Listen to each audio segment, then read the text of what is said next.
The Smashing Pumpkins' latest album, Autumn, has finally arrived in full, and I have a big question. Is Billy Corgan telling us that he's done with the Smashing Pumpkins once and for all? And how good or bad is Autumn? Is a 33 song album really worth the time and effort? We'll talk about all that and more in my full review of Autumn. But first, please hit that like button, subscribe to Beards of Kentucky, and leave a comment below. Let's talk about this album, whether it's right now, say what's up, or whether it's at the end of this review where you want to tell me what an idiot I am for all of my thoughts.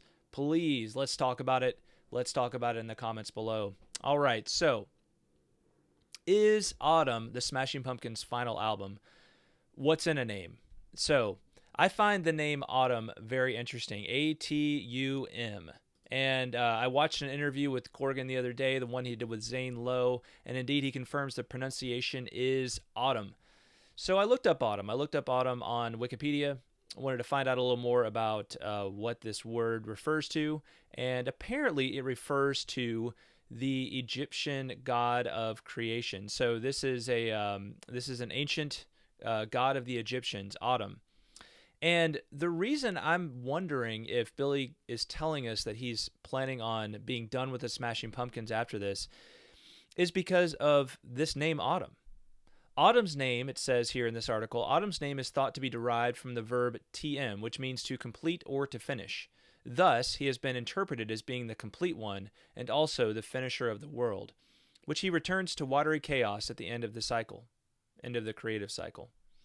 While I'm not aware of Billy saying this is the last Pumpkins album directly, it does seem very interesting to me that he would name this massive effort after the Egyptian god of creation and completion.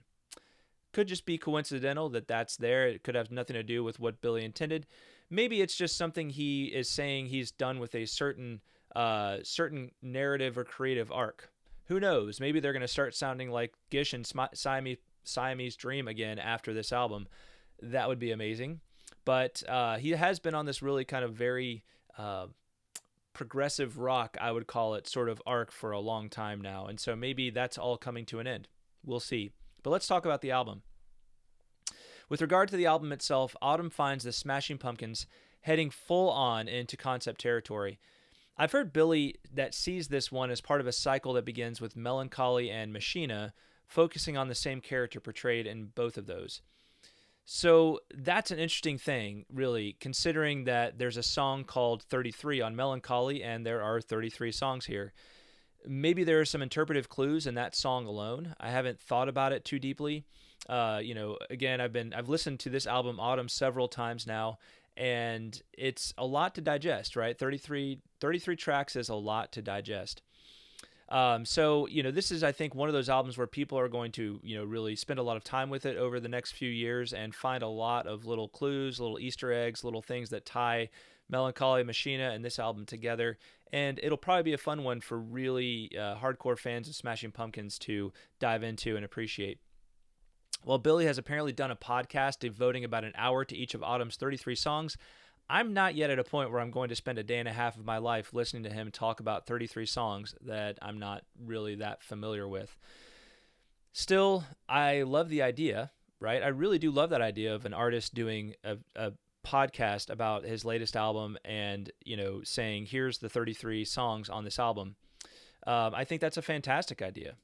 So, I would love to hear other artists do this. I would love to hear Billy go back and talk about like Melancholy, do this, like go through each song on Melancholy, go through each song on Siamese Dream, Gish, talk about these different records and, tell us all of the things that there are to tell about these records. I'm looking at you, Radiohead. I would love to see you do that as well with all of your albums, although you all don't seem to be that into talking about your music as much as, just kind of putting it out there.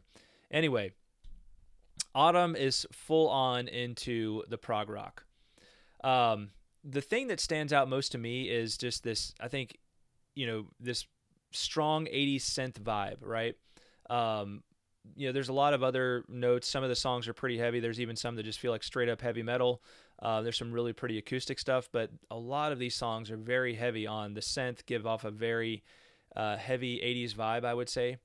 And I really like that touch. I like that flourish. It's something I think that they've been exploring for the last several albums increasingly.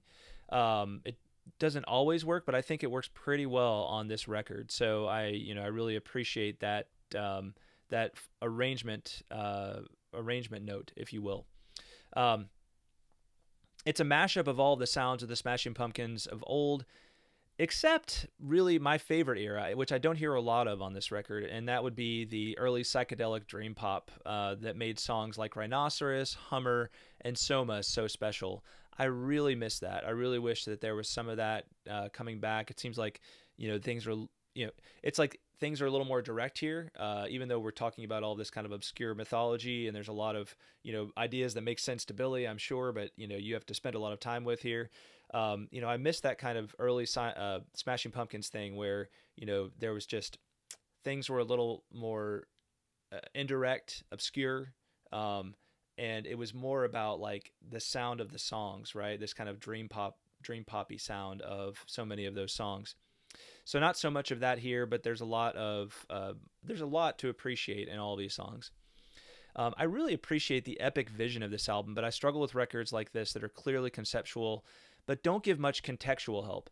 I mean, I love the idea that an artist would spend the time putting together, this big concept album where everything is kind of theoretically tied together, but it's really hard to pull off in a really satisfying way without a lot more context provided to it. And I get it. I talked about that, Billy has provided this, 33 episode podcast to deal with every single song on this record. And, there is, a lot of information, I'm sure, in those episodes that would help you understand what this record is all about.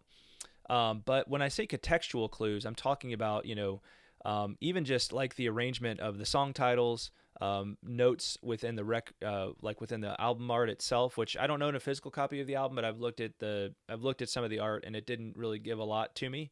Maybe after I spent some more time with it, it would give me some more clues. But it's like you need a couple of clues just to kind of open the door for you to get in and have that sense of like, okay, now I'm inside the door and now I want to explore this place, right? I don't quite get that just yet. Other things that I would love to see is like contextual clues would be like, instead of just act 1, act 2, act 3, maybe a name for each act, right? Or just more information, maybe a little blurb about what each one is, because it's like, cool, it's a concept album, but what's the concept exactly? I don't entirely understand. So yeah, I get it. You have to spend some more time with it. But if you're going to require me as a fan to spend more time with this album to truly appreciate it for everything it is, there need to be like 3 or 4 songs that are really just going to grab me and be like, that is a freaking amazing song that pulls me in. I think of Melancholy, right? His first kind of big record, right? His first big double album, 28 songs.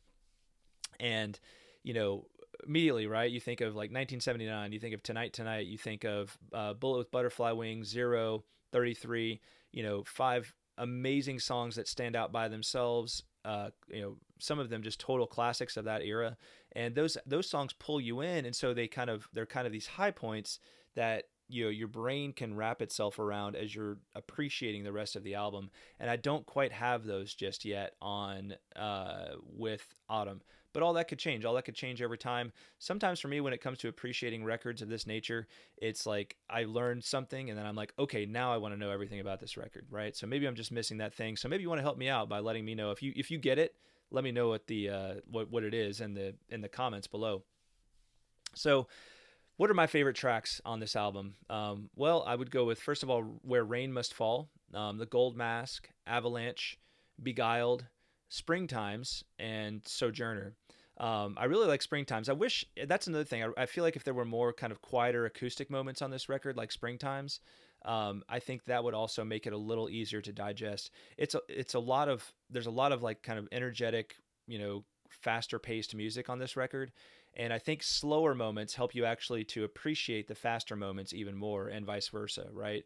So I wish there were some maybe a lot more slower moments, maybe if it was like an even balance of the two on this record. But I really do. I really love Springtime's one of my favorite songs on the record, and one of my favorite songs of the kind of, last 10 years of Smashing Pumpkins output.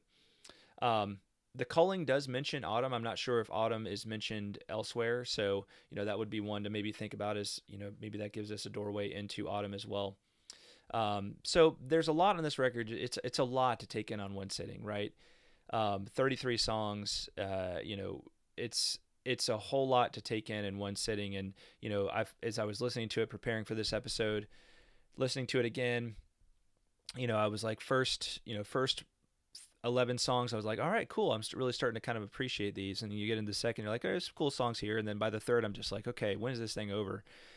It's just a lot. It's a lot. And so, I get it. Billy released it in 3 chunks to kind of let people digest it a little easier. But, I appreciate the artistic scope that Billy has, and I want to be able to appreciate everything he's doing here. I just wish there were some moments that made that kind of first step into it to really become enamored of it enough to want to spend that time and energy and mental focus on understanding like this work of art. I wish there were more moments that just pulled me in and said, that's an awesome song. I want to know about the songs that surround this, right?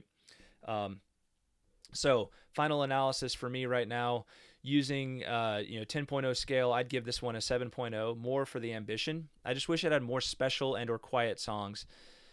33 is a whole lot to sift through, and I'm going to need more time to do so. But I may dive into Billy's podcast for some of the songs that I really liked on this one, just to see if maybe those open some doors for me. So let me know what you think about this record. I'm really interested in your comments.